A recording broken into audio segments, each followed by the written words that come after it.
ഗുരുവായൂർ നായർ സമാജത്തിന്റെ നേതൃത്വത്തിൽ കുറൂരമ്മ ദിനം ആഘോഷിച്ചു. മമ്മിയൂർ കൈലാസം ഓഡിറ്റോറിയത്തിൽ നടന്ന ആധ്യാത്മിക സമ്മേളനം കേരള ഹൈക്കോടതി ജസ്റ്റിസ് എം ബി സ്നേഹലത ഉദ്ഘാടനം ചെയ്തു.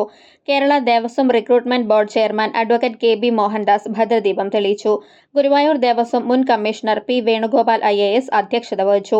വൈദ്യശാസ്ത്ര ഗവേഷകൻ ഡോക്ടർ DM വാസുദേവൻ, ജീവകാരുണ്യ പ്രവർത്തകൻ V Vijayakumar, Pathanapuram Gandhi Bhavan trustee Punalur Somarajan, Mammiyur Devaswom chairman GK Prakashan, Nair Samajam general secretary V Achuthakkurup, treasurer K Raveendran Nambiar തുടങ്ങിയവർ സംസാരിച്ചു.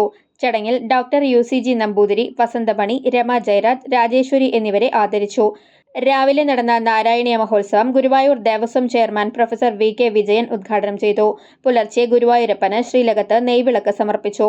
ശ്രീ ഗുരുവായൂരപ്പ സന്നിധിയിൽ നിന്ന് നാദസ്വരം, നാമജപം എന്നിവയുടെ അകമ്പടിയിൽ ശ്രീകൃഷ്ണ വിഗ്രഹവും ശ്രീമൻ നാരായണീയവും എഴുന്നള്ളിച്ചു.